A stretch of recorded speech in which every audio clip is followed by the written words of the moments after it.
dia. Hoje, no nosso podcast, iremos falar sobre Martinho Lutero e David Hume.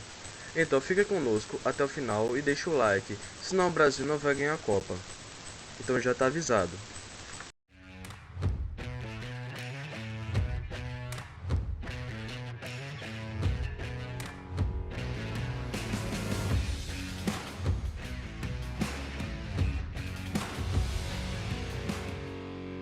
David Hume nasceu em Edimburgo 7 de maio de 1711 e morreu em Edimburgo 25 de agosto de 1776. Foi um filósofo, historiador e ensaísta britânico, nascido na Escócia, que se tornou célebre pelo seu propositismo radical e seu ceticismo filosófico. Na filosofia, empirismo é uma teoria do conhecimento que afirma que o conhecimento sobre o mundo vem apenas da experiência sensorial. O método indutivo, por sua vez, afirma que a ciência como um conhecimento só pode ser derivada a partir dos dados da experiência. Ao lado de John Locke e George Berkeley, David Hume compõe a famosa tríade do empirismo britânico, sendo considerado um dos mais importantes pensadores do chamado Iluminismo escocês e da própria filosofia ocidental. A sua importância no desenvolvimento do pensamento contemporâneo é considerável.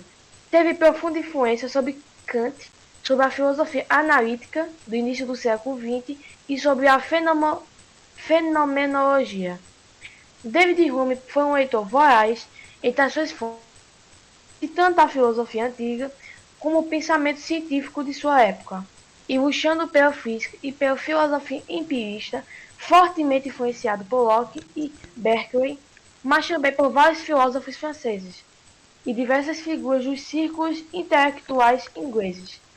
Ele foi acusado de heresia e de ateísmo, sendo alvo de um processo mal sucedido de excomunhão. Considerado um herege, os livros de Hume foram condenados pela Igreja Católica, sendo incluído no índice dos livros proibidos. David Hume era filho de Joseph Hume de Cheapside, advogado, e Catherine Falconer. Quando contava com apenas 2 anos, seu pai faleceu, deixando o pequeno David Hume, seu irmão mais velho, e sua irmã sob os cuidados exclusivos de sua mãe, uma mulher de mérito singular que, apesar de jovem e bonita, dedicou-se ao cuidado e à criação de seus filhos. David Hume foi um filósofo, historiador, ensaísta e diplomata escocês. Tornou-se conhecido por seu radical sistema filosófico baseado no empirismo, ceticismo e naturalismo. Foi considerado um dos mais importantes representantes do empirismo radical e um dos mais destacados filósofos modernos do Iluminismo. Martinho Lutero, em alemão, nasceu na cidade de Eisleben, 10 de novembro de 1483, e morreu em Eisleben em 18 de novembro de 1545.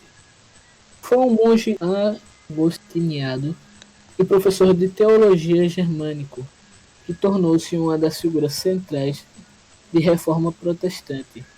Levantou-se veemente contra diversos dogmas do catolicismo, contestando sobretudo a teoria de que o perdão de Deus poderia ser adquirido pelo comércio das indulgências.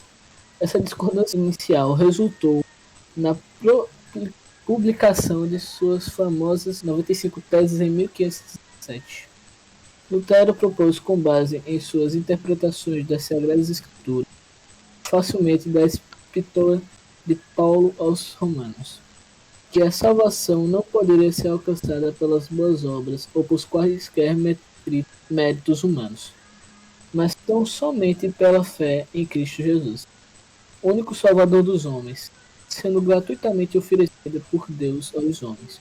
Sua teologia desafiou a autoridade papal em termos doutrinários, pois defendia que apenas as Escrituras seriam fonte confiável de conhecimento da verdade revelada por Deus.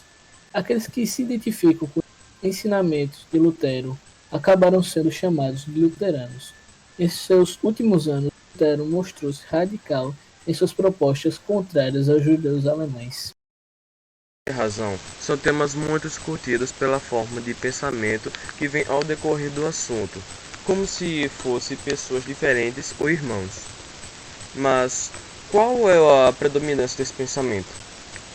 É atribuído a um período medieval em que se tratava de confronto entre religião e ciência, de formas distintas.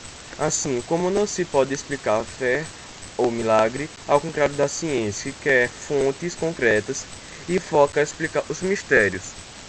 E é neste ponto onde convergem, pois isso deve-se ter a tolerância religiosa, para que ninguém interfira em assuntos alheios e se repitam os cenários da Idade Média, como o fanatismo religioso e guerras de ideologia. Em suma disso, é necessária cautela para não virar uma pessoa cega em meio à razão e à fé.